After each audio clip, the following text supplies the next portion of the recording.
Fiction often pulls the rug out from under the audience and blindsides them with a surprise plot twist.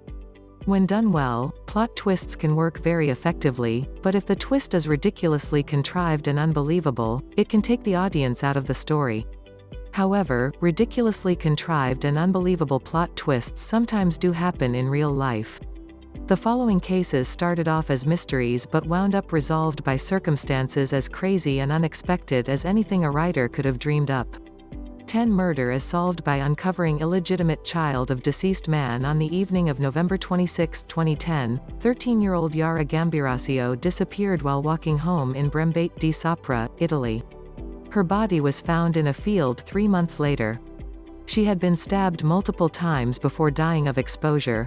An extensive investigation was launched, in which over 15,000 DNA tests were administered to people from the area and compared with DNA samples found at the murder scene. A man named Damiano Garanoni was found to have a similar DNA profile, so DNA tests were performed on members of his family, including one of his uncles, Giuseppe Garanoni. Even though Garanoni was deceased, investigators were able to get a DNA sample from an old postage stamp he had licked. To their astonishment, the DNA was a perfect match.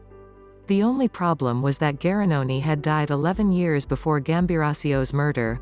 The DNA match meant the killer had to be Garanoni's offspring, but his 3 children were eliminated as suspects.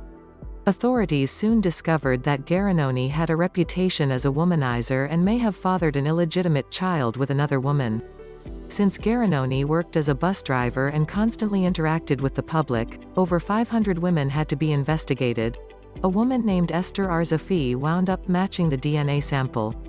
Arzafi had been married to her husband since 1967 and had 3 children with him, including a pair of twins. Arzafi's husband always assumed that he was the twins' biological father, but she'd once had an affair with Giuseppe Garanoni, and both twins were his illegitimate children. DNA testing confirmed that one of the twins, Massimo Giuseppe Bassetti, was Yara Gambirasio's killer, and he was charged with the murder in June 2014. 9 convicted, acquitted, and convicted again of the same crime in 1985. Catherine Eastburn was the wife of an Air Force captain and lived with her family in Fayetteville, North Carolina. On May 12, the community was shocked when Eastburn was found raped and stabbed to death in her home. 2 of her daughters, 5-year-old Kara and 3-year-old Erin, had also been brutally murdered. While her 3rd child, 22-month-old Jana, was spared, she came dangerously close to dying of dehydration in her crib. Investigators charged a suspect with the crime, Master Sergeant Timothy Hennis, who was stationed at Fort Bragg. A few days prior to the murders, Hennis had been at the Eastburn residence to adopt their dog, and a witness claimed to have seen him in the neighborhood on the night of the crime. In 1986, Hennis was found guilty of first-degree murder and sentenced to death. However, because the evidence against Hennis had been very circumstantial, a lot of controversy surrounded the verdict, so his attorneys were able to get him a retrial 3 years later. This time, Hennis was acquitted, and he resumed his career in the Army. But this was not the end of the story. In 2007, the investigation was reopened, and DNA testing was performed on semen samples from the crime scene. The DNA belonged to Timothy Hennis. Under normal circumstances, Hennis could not be charged with the murders again because of double jeopardy laws. However, because Hennis was still enlisted with the Army, he could be retried under a military court-martial. In 2010, Hennis was found guilty and earned the dubious distinction of being sentenced to death for the same crime twice. He currently sits on death row at Fort Leavenworth. 34-year-old man finds himself on missing children's website. In 1977, Mark Barnes and Charlotte Moriarty lived together in Hauula, Hawaii. At the beginning of the year, Charlotte gave a birth to a son named Marks Panama Moriarty Barnes. On June 21, Charlotte put 6-month-old Marks into a stroller and told her husband they were going to a nearby store. Neither of them returned home that day. After Mark notified police, they conducted an extensive search of the island but found no trace of either Charlotte or Marks. Shortly after running away with her son, Charlotte Moriarty was arrested after breaking into a house. She told police her name was Jane Amia, and that her son's name was Tenzin. Charlotte was confined to a psychiatric hospital while Marks was sent to live in an orphanage. When Marks was 3, he was adopted by Steve and Pat Carter, a New Jersey couple stationed in Hawaii. They had no idea Marks had been abducted from his father. In 2011, 34-year-old Marks was following a news story about Carlina White, an abducted infant reunited with her biological mother after 23 years. Marks began to suspect he may have been abducted and browsed missing children's websites. He came across a profile for Marks' Panama Moriarty Barnes and was stunned by how much the age progression sketch of Marks resembled him. DNA testing confirmed that he was the missing child, and Marks reunited with his biological father. Charlotte Moriarty's current whereabouts are unknown. 7 missing man is found inside deceased drag queen's trunk. 04 Bobby Worley was born in Fairmont, North Carolina and was the youngest of 7 children. In 1963, he was charged with raping a woman and was sentenced to 3 years at Sing Sing. Shortly after his release, Worley changed his name to Bobby Wells, and went to live with one of his brothers in the Bronx. In 1968, he got into an altercation with a female neighbor and roughed up one of her kids. When the woman threatened to call the police, Worley disappeared. This was the last time his family ever saw him, and he remained a missing person for 25 years. However, in 1993, the Worley family got closure in the most unexpected way imaginable after the death of a famous drag queen named Dorian Corey. Dorian Corey was born Frederick Legg but assumed his new identity after getting breast implants during the 1960s. Corey soon became a popular figure on the New York City drag queen circuit and gained prominence after being featured in the documentary Paris is Burning.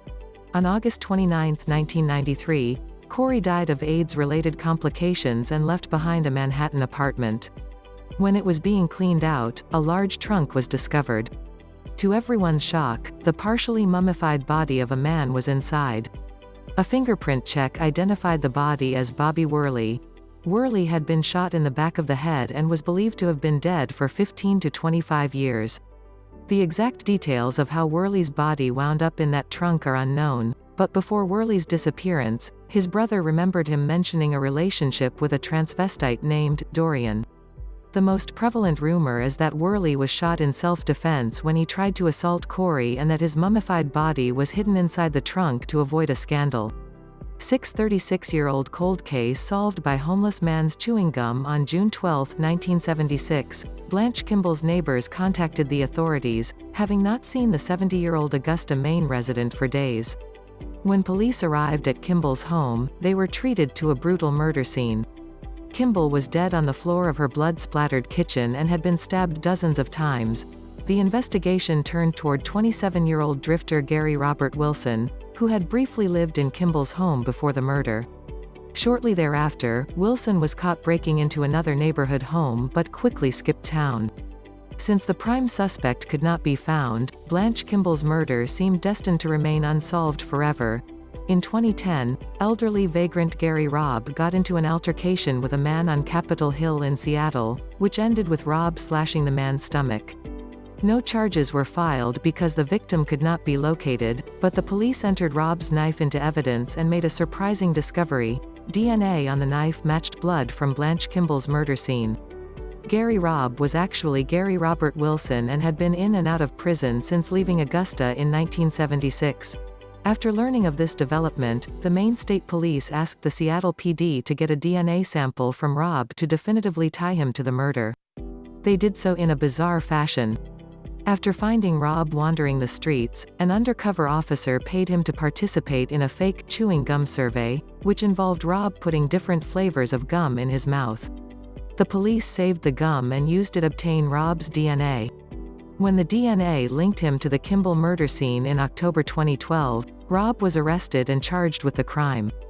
5 woman leads police to murder victim after alleged psychic vision. 06 In many unsolved criminal cases, self-proclaimed psychics are brought in to provide assistance. Most of the time, these frauds and scam artists provide inaccurate information that only hampers the investigation. However, there is one case where the body of a missing woman was discovered because of a supposed psychic vision. In December 1980, 31-year-old Melanie Uribe from Burbank, California went missing. 2 days later, police received a surprising assist from aerospace worker Etta Smith. Smith had learned about Uribe's disappearance on the news and claimed that it triggered a psychic vision of Uribe's body in a rural area. Smith followed her instincts and pinpointed Lopez Canyon as the location in her vision. Remarkably, she found the body of Melanie Uribe in the brush. Uribe had been raped and beaten to death. When Smith reported the body to the police, they instantly became suspicious of her story and accused of her being involved with Uribe's murder. Smith was interrogated at the police station for 10 straight hours but refused to admit to any involvement. Even though Smith passed 2 polygraph exams, the detectives lied about the results and eventually booked her as an accessory to murder. She was locked up and languished in jail for 4 days.